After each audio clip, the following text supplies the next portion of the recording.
창세기 46장 8절에서 27절까지 한 절씩 교독하십니다. 창세기 46장 8절에서 27절까지입니다. 8절을 제가 읽겠습니다. 애굽으로 내려간 이스라엘 가족의 이름은 이러하니라. 야곱과 그의 아들들 곧 야곱의 맏아들 루벤과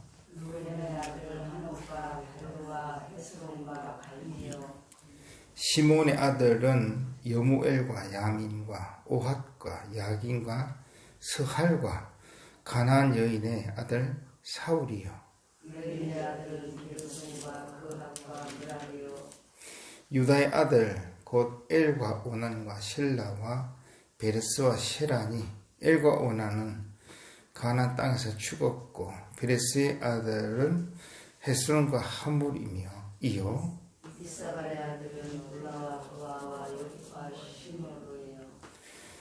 스불론의 아들은 셰렛과 엘론과 얄르엘이니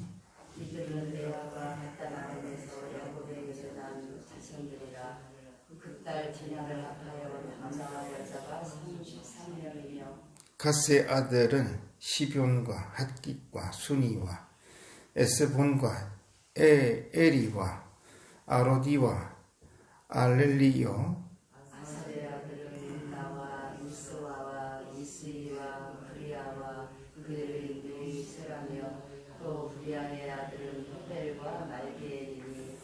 이들은 라반이 그의 딸 레아에게 준 실바가 야곱에게서 낳은 자손들이니 모두 16명이라.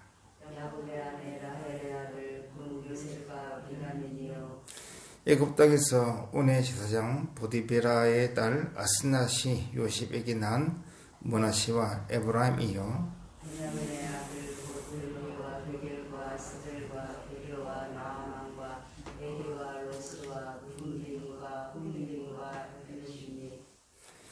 이들은 라헬이 야곱에게서 낳은 자손들이니 모두 14명이요.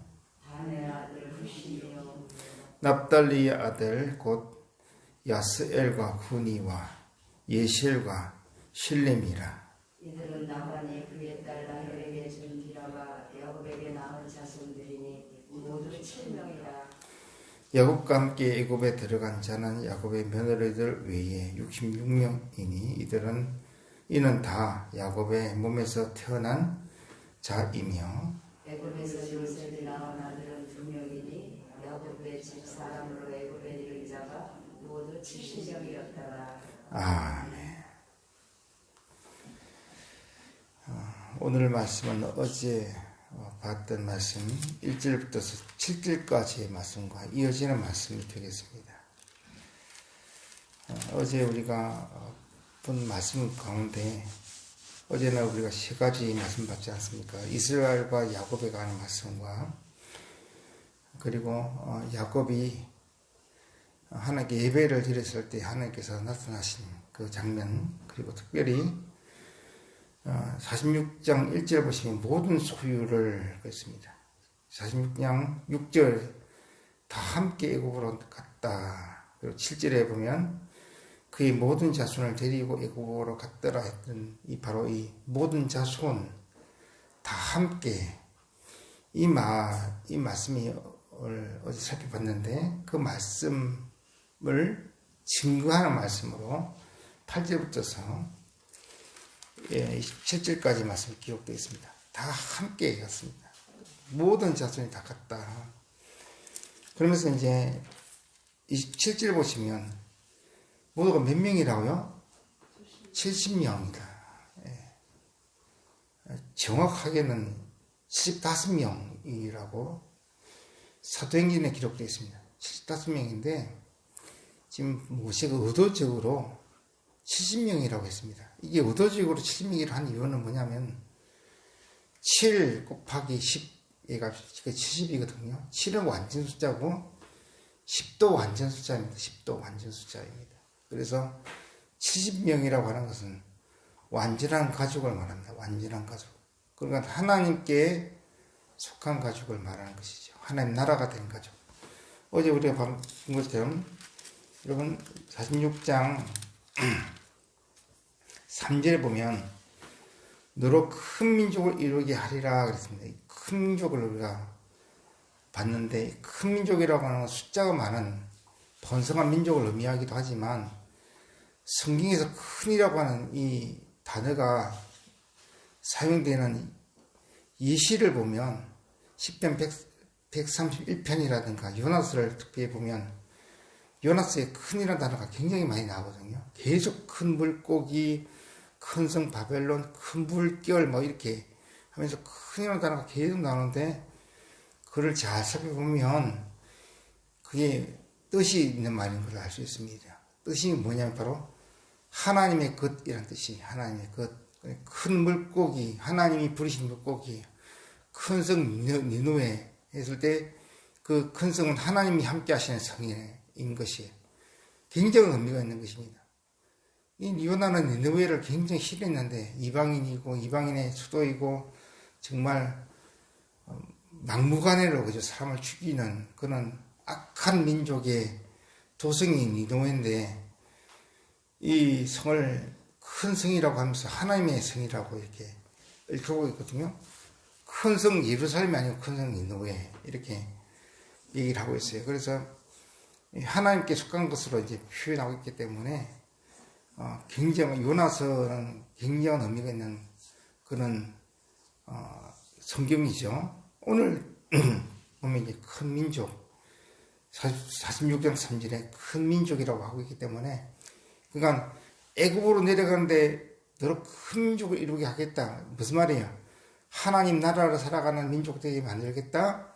너네 자손을 정말 내게 속한 민족이 되게 만들겠다고 하시는 하나님의 그 비전이 갈려있는 말씀이거든요. 그런 의미에서 46장 27절에는 모두 70명이겠다고 이 말은 굉장히 의미가 있는 말씀이죠. 특별히 여러분, 이게 의도적으로 70이라는 숫자를 맞췄다는 것을 뭘로 통해 알 수 있냐면 12절 보세요. 12절 유다의 아들 곧 엘과 오난과 셀라와 베레스와 시란이 엘과 오난은 가나안 땅에서 어떻게 했다고요? 죽었어요. 죽었으니까 애굽으로 갔나요? 안 갔나요? 못 갔잖아요. 근데 이 두 명이 갔다고, 애굽에 간 사람으로 33명이 포함되어 있어요. 제가 숫자를 세봤어요. 세봤더니 이 엘과 오난이 다 포함되어 있어요. 엘과 오난은 가나안 땅에 죽어서 애굽을 못 가는데 이들까지 다 합쳐가지고 70명을 딱 맞춘 거예요. 그러니까 27절에 있는 이 70명은 의도적으로 모세가 70명이 내려갔다. 그러니까 완전 숫자거든요. 완전한 가족으로 내려갔다는 것이. 근데 여기 이 완전한 가족, 하나님의 가족을 의미하고 있는 70명, 야곱의 아들 70명 다 내려갔다. 이건 뭘 의미하는 거냐면, 어제 우리가 봤지만 이들의 삶이 온전하고 이들의 삶이 거룩하고 야곱의 그 가족들이 정말 하나님을 잘 섬기가지고 이들이 완전한 가족이 아니에요. 1절에 보시면, 우리가 8절에 보시면 이제 루벤이 나오잖아요. 루벤, 맏아들 루벤. 그 맏아들 루벤은 작은 어머니 비라하고 잠자리를 같이 했던 이 남자예요. 그래서 맏아들 장자의 권세가 빼앗김이 없어집니다. 없어져가지고 이제 시몬과 레위에게, 시몬에게 이제 내려오게 되어지는데 10절 보세요. 시몬은 가난한 여자와 결혼을 해요. 또 그죠? 그러니까 시몬에는 아내가 2명 이상이었던 거예요. 근데 그 아내 한 명이 가난한 여인이었어요. 그리고 이 시몬은 세겜성에 있는 남자들을 죽였죠. 죽이는 앞장섰죠. 그래서 이 시몬이 또 장자의 이 권에서 이제 원래 장자가 루벤이었는데 작은 어머니하고 삼자를 같이 해버린 장자의 권한이 없어졌잖아요. 그런데 시몬의 이름은 시몬도 마찬가지로 이제 살인하게 되어지고 이 가난한 여자하고 결혼함으로 말면 장자권이 없어졌어요. 그런데 레위에게 내려봤는데 레위도 마찬가지로 이제 세겜 땅 있는 남자를 죽일 때 할례든 예배든 기도든 다 하나님께서 우리의 생명들을 살리기 위한 것으로서 주신 것이거든요. 예배, 기도, 뭐 할례, 율법 마찬가지 다 살리기 위해서 주신 것인데, 이 시몬과 레위가 할례라고 하는 하나님께서 이 땅에 사람들에게 복을 주시고 또 이 땅의 사람들에게 정말 생명을 풍성하게 하기 위해서 주신 이 할례라고 하는 그 하늘의 신령한 제도를 가지고 뭘 했나요? 세상을 세우는데, 하나님 뜻을 세우는 것이 아니고 자기가 사람을 죽이는데 이 할례라는 제도를 탁 사용해가지고 이 시몬과 레위가요, 시겜 땅에 있는 모든 남자들 죽이는데 이 할례를 이용했단 말씀이죠. 이거는 말도 안 되는 거예요. 말도 안 되는 거예요. 그 예배를 통해 가지고 막 돈을 벌려고 하는 사람들 있잖아요. 꼭 그거 같은 것들이에요. 그거는 정말 말로 담을 수 없는 그런 죄악을 저지른 것이에요. 예배를 통해 가지고 돈 벌려고 하고 하는 사람들 있잖아요. 그런 거죠. 시몬과 레위가 하나님의 것을 이용해 자기의 이권들, 욕망들을 자기 뜻을 세우려고 해가지고 저주받거든요. 그래서 이 레위까지 이제 장자가 안 되는 거죠. 유다가 나오는데, 유다도 마찬가지입니다. 유다도 이 구약의 유다는 신약의 유다처럼 사실은 구원받지 못한 사람이었는데 교회를 떠났잖아요. 떠났는데 하나님께서 이 다말이라고 하는 유다를 통해 가지고, 가난 유다입니다. 유다를 통해 가지고 이 유다로 하여금 회개케 해가지고, 그리고 다시 회개케 하고 또 가나안 땅에 기근이 들게 만들어 가지고 이 유다가 혼자 살지 못하고 다시 아버지 야곱의 집으로 다시 돌아오게 되어지는, 그는 회개를 하게 되어지죠. 그래서 유다가 이제 사실은 맏아들의 지위를 얻게 되어지는 것이죠. 근데 여러분, 실제로 하나님에게는 이제 유다가 맏아들인데,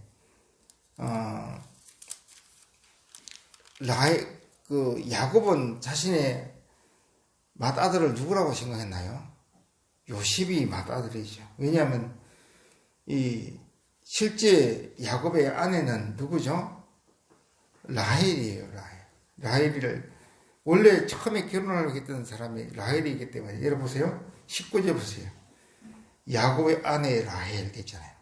라헬이 누구예요? 야곱의 아내예요. 그래서 다른 사람들은 레아 실바 빌라는 야곱의 아내라 안 그러는데 이 라헬만 야곱의 아내라고 정식 아내예요. 그래서 요셉이 이제 장자가 되어지고, 요셉의 맏아들인 에브라임이 장자가 되지요. 그래가지고 땅 분배할 때 므낫세 지파 같은 경우는 므낫세 에브라임이 이제 요셉의 자녀이고 므낫세가 장자이기 때문에 땅을 분배할 때 두 몫을 받습니다. 그래서 동편 땅에도 므낫세 반지파, 므낫세 지파가 있고 서편 땅에도 므낫세 지파가 있어요. 장자이기 때문에 땅을 두 배를 받는 것이죠. 그런데 놀랍게도 또 야곱이 이 므낫세 에브라임 축복할 때 어떻게 축복합니까? 손을 어긋맞춰가 축복을 하거든요. 그래서 축복은 에브라임이 또 장자 축복을 받게 되어져요. 실제로 또 나중에 보면 북쪽왕, 나중에 솔로몬 이후에 르호보암하고 여로보암이 나오는데, 여로보암이 누구 지파예요? 에브라임 지파거든요. 이게 북쪽왕이 또 에브라임 지파 왕이 되어집니다. 아무튼 아주 복잡해요. 그래가지고 우리 주님은 그 장자가 됐던 유다 지파에서 왔는데, 야곱은 자기의 아내를 라헬이라고 그리고 맏아들을 요셉으로 삼았기 때문에, 므낫세로 삼았기 때문에, 요셉의 아들을 므낫세로 삼았기 때문에 므낫세 지파가 또 땅을 두 번 받는데, 또 이제 손을 어긋서 맞춰가지고 이렇게 축복을 했기 때문에 에브라임이 또 장자가 되어지고 하면서 역사 속에는 아주 복잡하게 이렇게 장자권이 이렇게 이어지는 것을 보게 되어지고, 실제로 놀랍게도 하나님이 우리를 얼마나 사랑하시냐면요. 우리가 결정한 것에 대해서 하나님이 그 잘못된 거 하시면서 그냥 잘못된 걸 치부하지 않습니다. 우리가 결정한 것에 대해서 하나님이 인정을 해주세요. 인정을 해주셔가지고 그것도 하시고 또 하나님이 하시는 것들도 하시고 그렇게 하시면서 이게 역사가 흘러오는 것을 보게 되었습니다. 아주 놀라운 것이죠. 지금 제가 무슨 말씀을 드리고 싶으냐면 이 야곱의 이 가정은 온전한 가정이 아니고 진짜 허물이 많은 가정이었어요. 르우벤도 마찬가지고 시몬과 레위도 마찬가지고 유다도 마찬가지고 그리고 디나 같은 경우는 오늘 본문에 이 15절에 디나가 있지만 디나는 또 강간당했잖아요. 그러니까 이 야곱의 가정은 진짜 문제가 많은 가정이었어요. 강간당하고 또 강간하기도 하고 그 유다 같은 경우는 장리를 또 찾아가기도 하고 하면서 정말 우리가 보기에는 하나님 믿는 가정이 아니에요. 그런데 하나님께서 이 성경의 27절에 이 가정은 70명이었다. 완전한 가정이다. 하나님의 가정이다라고 말씀을 해줘요. 왜 그럴까요, 여러분? 하나님이 이들과 함께 하고 계셨어요. 왜 함께 계셨나요? 아브라함과 이삭의 후손이었기 때문에. 언약 안에 있는 자들이었기 때문에 하나님께서 이들을 안 버리셨던 거예요. 이게 은혜예요. 이게 은혜. 그렇지 않습니까? 이 야곱의 가정을 통해서 우리가 뭘 발견할 수 있냐면 은혜의 하나님, 사랑의 하나님을 발견할 수 있는 거예요. 죄를 지어도 괜찮다는 게 아니고요.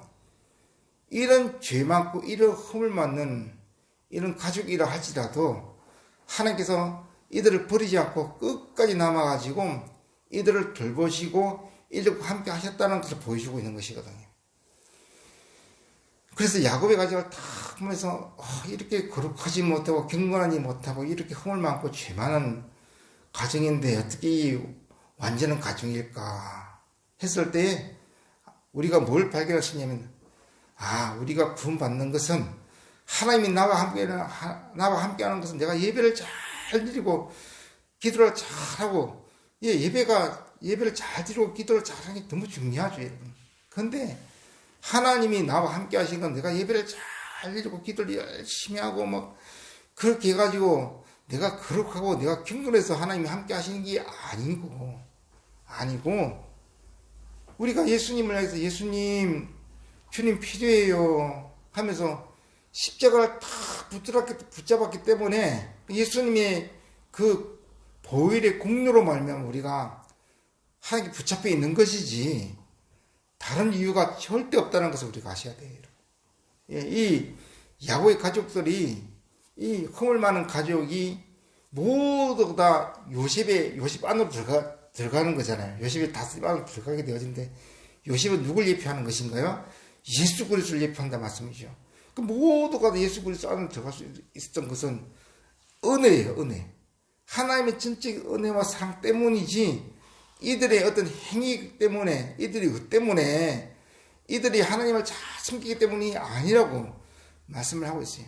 신명기도 봐도 그래요. 신명기도 보면서 모세가 계속 니네들이 지금 출애굽 해가지고 가나안으로 가고 있는데 니네들이 지금 출애굽 해가지고 가나안으로 약속 땅에 가고 있는 것은 니네들이 숫자가 많아서 그런 것도 아니고 니네들 하나님 잘 숨겨서 그런 것도 아니고 목이 곧은 민족이야. 목이 곧은 민족이 우리들이다 하면서 그럼에도 불구하고 하나님께서 우리 민족을 택하신 이유는 제일 목이 곧은 민족이기 때문에 택하셔가지고 이스라엘을 함으로 해가지고 모든 민족을 구원하게 하기 위한 주의 뜻이다라고 말씀을 하고 있어요. 제가 목사가 됐는데 제가 하나님께서 저를 왜 목사로 삼으셨을까 생각해 보면요, 제가 평신도였으면 신앙생활 정말 제대로 안 했을 것 같다는 생각이 드는 거예요. 그날 목사가 됐기 때문에 성경을 읽고 기도하고 하면서 하지, 정말 제가 평신도가 됐다면 정말로 정죄 잘하지, 판단 잘하지, 머리는 여러분, 다른 데는 머리는 잘 안 돌아가는데 판단하는 거 정말 제 머리가 잘 돌아가는 것 같아요. 정죄하고 판단하고. 아내가 그렇게 이쁜데도 계속 아내 판단하고 제가 그러더라고요. 그리고 특히 운전을 하면 뭐 끼어들어가고 그러면 계속 운전을 이상하게 한다고 하면서 계속 판단하고 있어요. 그러면서 야, 내가 참 목사인데도 참 내가 성경을 안 읽고 기도를 안 했으면 내가 어떤 사람 됐을까 싶은 생각이 막 들면서 정말로 은혜다 은혜 생각이 드는 거예요.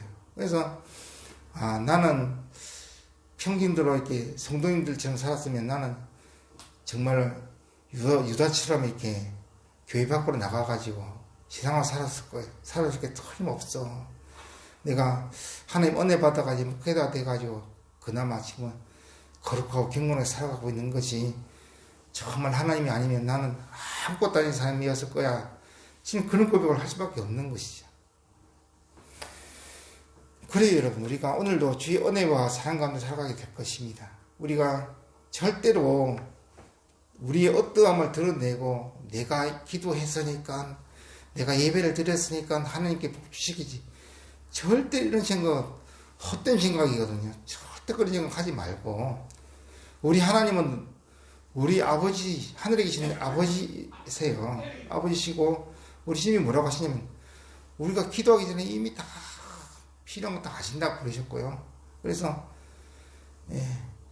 또 우리가 기도할 걸 알지 못하는데 성령께서 우리를 대신해서 기도해 주신다고 그랬어요. 정말로 하나님 은혜 가운데 우리가 살아가고 있다는 사실을 기억하시고 오늘도 하나님만 바라고 하나님 안에 기쁘고 즐거워하시는 그런 삶을 사시는 은혜가 있기를 주의 이름 축원합니다. 기도하겠습니다. 하나님 오늘도 주의 은혜 가운데 살아가게 해주세요. 주의